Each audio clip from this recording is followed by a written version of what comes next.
pagi anak-anak semuanya.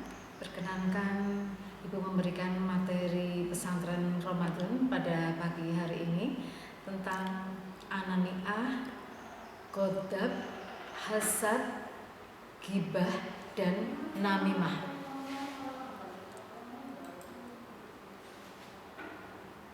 Yang pertama, pengertian anani'ah atau biasa disebut dengan egois. Anak-anak perlu memahami pengertian anani'ah atau egois. Jadi anani'ah berarti sifat mementingkan diri sendiri atau egois adalah sikap yang tidak pernah menghiraukan orang lain. Orang yang terhinggapi sifat ini tidak pernah mau tahu terhadap orang lain. Ia memandang dapat hidup sendiri karena dia merasa mempunyai segala-galanya dan tidak pernah berpikir bahwa kehidupan dirinya itu tidak pernah lepas dari orang lain. Sifat egois termasuk akhlak mazmumah atau akhlak yang tercela. Kebalikan dari sifat egois adalah sifat tasamuh atau toleran, yaitu sifat yang selalu menghargai dan menerima masukan orang lain. Jadi tolong dipahami ada sifat egois tadi yang termasuk akhlak mazmumah dan sifat tasamuh. Mazmumah itu akhlak yang tercela. Kita bisa mengambil contoh anani'ah. Jika ada seorang teman yang sedang merasa kesusahan, dia malah bersenang-senang di hadapannya. Ya, jadi sepertinya tidak toleransi. Ya. Kemudian saat mengerjakan tugas secara berkelompok, salah seorang anggota kelompoknya tidak mau membantu. Ya. Bahkan mungkin ketika ada seseorang meminta-minta datang ke rumah, maka pemilik rumah itu malah menghinanya. Maka sebagai seorang siswa, seorang anak, tolong dihindari sifat perilaku anani'ah tadi. Kemudian yang kedua tentang ghadab. Ghadab bisa juga dinamakan sifat marah. Ghadab atau pemarah itu artinya seseorang yang mempunyai sifat mudah marah. Setiap melihat ataupun menghadapi persoalan kehidupan yang tidak disukai, maka dia akan selalu gampang marah atau emosional. Ya. Padahal setiap orang memang dikaruniai Allah Subhanahu wa Ta'ala untuk mempunyai sifat-sifat emosional seperti senang, susah, sedih, marah. Dengan demikian, pada dasarnya setiap orang itu bisa marah. Namun karena marah itu dapat menimbulkan berbagai akibat negatif, maka Allah dan Rasul-Nya memerintahkan agar kita dapat menahan marah tersebut. Di samping kita diperintahkan untuk menahan marah, kita juga dilarang memancing kemarahan orang lain. Ya, jadi anak-anak bisa berlatih untuk mengendalikan diri agar tidak gampang marah. Kalau kita bisa mengendalikan diri, insya Allah kita bisa mempunyai sifat yang sabar, sehingga kita bisa menghadapi suatu masalah tersebut dengan tidak marah. Ada beberapa contoh perilaku ghadab atau pemarah. Seandainya misalnya ada seorang Pak Guru yang diberitahu bahwa tulisan dan jawaban beliau ada yang marah. Ya. Mungkin anak-anak bisa atau pernah melihat Pak Guru itu kok gampang marah ya, atau Bu Guru itu gampang marah. Karena karena mungkin tidak sesuai dengan apa yang dikehendaki beliau. Ada juga contoh yang lain. Seorang teman yang mudah marah ketika diberitahu bahwa perilakunya telah menunjukkan kesalahan di depan umum. Maka mari dalam puasa Ramadan ini juga kita berlatih bersabar dan tidak mudah marah.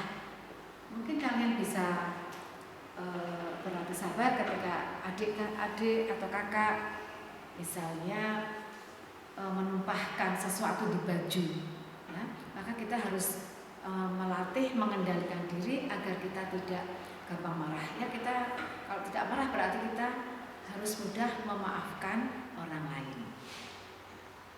Kemudian yang ketiga adalah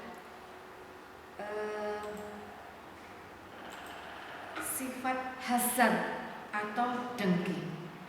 Ya, pernah mendengar ya untuk sifat dengki?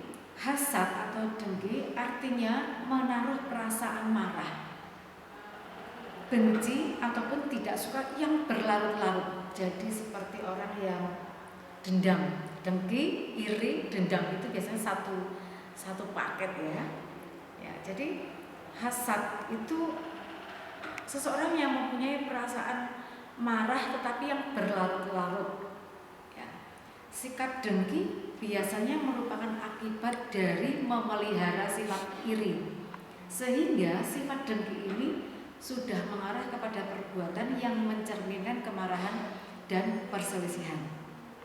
Banyak anak-anak yang menyimpan rasa iri, dengki, dendam. Ya. Jadi sifat hasad tadi ataupun dengki sebaiknya berlatih ya, kita berlatih untuk tidak mempunyai sifat seperti itu, karena sifat itu tidak akan pernah membawa kebaikan. Ya. Kalau kita mempunyai rasa dendam, iri terhadap orang lain, maka kita sendiri yang akan rugi. Ya. Karena yakin bahwa semua orang itu mempunyai kelebihan dan mempunyai kekurangan. Bisa Ibu berikan contoh perilaku hasad? Ya, misalnya seorang bapak-bapak itu mempunyai rencana membunyikan mercon di dekat kandang ayam tetangganya agar ayam-ayam itu menjadi stres sehingga tidak mau bertelur lagi. Nah, kalau ini dilakukan, maka usaha peternak ayam tersebut kan menjadi bangkrut. Nah, ini yang disebut dengan hasad tadi, ya. Dari dengki, dia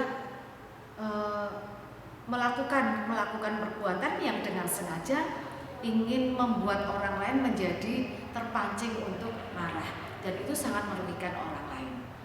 Kemudian yang kedua, seorang teman menghapus file kelompok lain yang akan digunakan untuk presentasi materi tugasnya. Dengan tujuan apa? Agar teman yang filenya terhapus tadi tidak bisa mempresentasikan pekerjaannya dan pasti akan mendapatkan nilai yang jelek. Ini juga contoh sifat atau perilaku hasad atau dengki yang seharusnya kalian hindari. Ya, jadi sifat tersebut sangat tidak baik dan pasti akan merugikan orang lain. Kemudian yang keempat, sifat ghibah. Ya, anak-anak biasanya jangan ghibah ya. Apa artinya ghibah? Itu adalah menggunjing. Menggunjing itu membicarakan kejelekan orang lain. Ya, jadi menurut bahasa ghibah itu artinya menggunjing. Menurut istilah, ghibah berarti membicarakan kejelekan atau kekurangan orang lain dengan maksud mencari kesalahan-kesalahannya, baik jasmani, agama, kekayaan, akhlak, ataupun yang lainnya. Jadi dalam bulan Ramadan ini lebih banyak kalian berdiam diri di rumah agar tidak terlalu banyak bertemu dengan teman-teman yang lain dengan tujuan gibah tadi.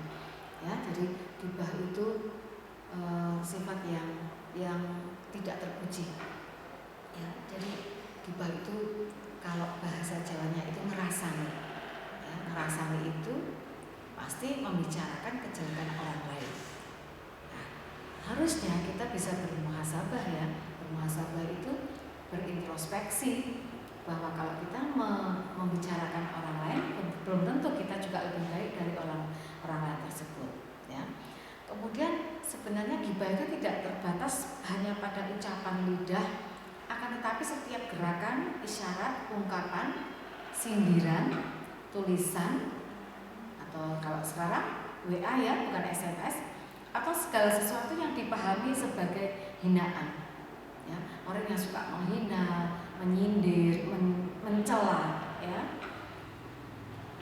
maka hal itu haram dan termasuk gibah. Mendengarkan orang yang sedang gibah dengan sikap kagum itu juga hukumnya sama dengan melakukan gibah itu sendiri. Contoh, seandainya kita mendengarkan orang yang sedang tadarus atau membaca Al-Quran, walaupun kita tidak membaca, kalau kita mendengarkan maka insya Allah pahalanya itu akan mengalir juga kepada kita. Sama ketika ada teman kamu yang berhibah, ya, itu juga kalau kita manduk-manduk, kita mengangguk-angguk dan kita menyetujui apa yang diucapkan oleh orang yang sedang gibah itu, maka kita pun juga akan terkena dosa.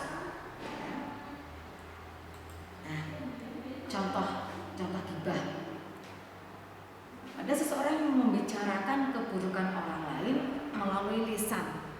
Lisan itu mungkin bercakap-cakap, membicarakan kejelekan temannya, ataupun membicarakan keburukan orang lain dengan bahasa isyarat. Misalnya mengisyaratkan dia tidak sempurna, atau mungkin membicarakan mungkin postur tubuhnya, mungkin ada anggota tubuhnya yang tidak sempurna, ya.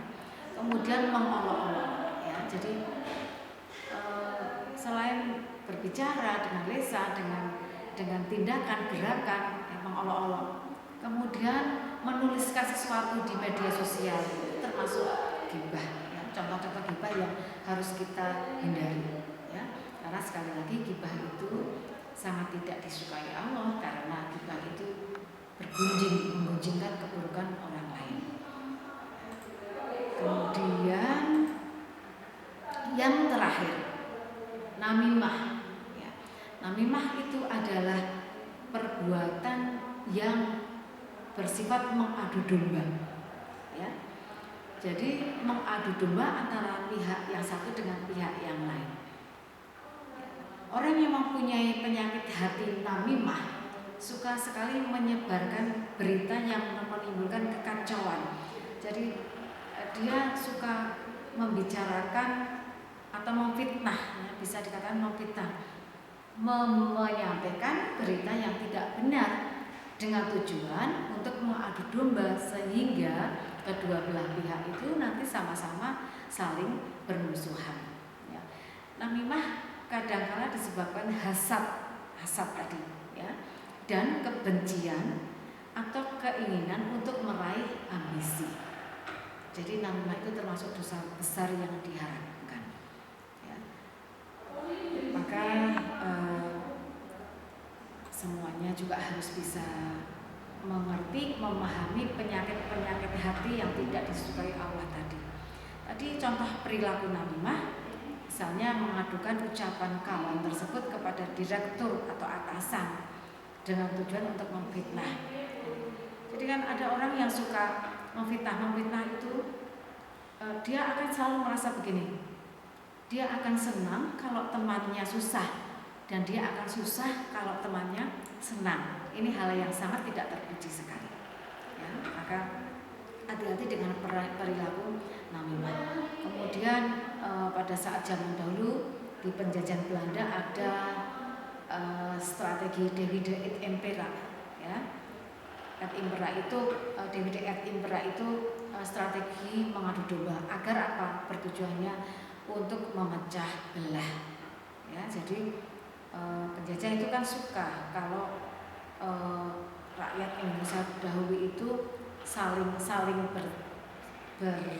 bercakar-cakaran, saling bermusuhan, saling berkelahi. Ya, jadi kita harus paham semua tentang penyakit hati tadi, ya. Jadi ananiah tadi egois, ibu ulangi lagi, kemudian godab, ya, itu pemarah, kemudian hasad itu dengki, kemudian gibah menggunjing, dan yang terakhir tadi adalah namimah atau orang yang suka mengadu domba. Maka anak-anakku semuanya, mudah-mudahan kita terhindar dari penyakit hati tersebut yang selain itu tidak baik untuk kita karena kita akan mendapatkan dosa, maka hal tersebut tidak disukai Allah karena akan merugikan orang lain. Demikian anak-anakku untuk materi pesantren Ramadan pagi ini. Tetap ingat bahwa kondisi saat ini juga belum begitu baik. Kita masih berada di kondisi yang pandemi COVID-19, maka mudah-mudahan Allah segera menghilangkan virus tersebut dan kita supaya tetap sabar dan tetap berada di rumah, mencuci tangan, memakai masker, menjaga jarak, dan menjauh dari kerumunan. Kurang lebihnya mohon maaf. Terima kasih atas perhatian kalian semua. Terima kasih. Wabillahi taufik wal hidayah. Wassalamualaikum warahmatullahi wabarakatuh.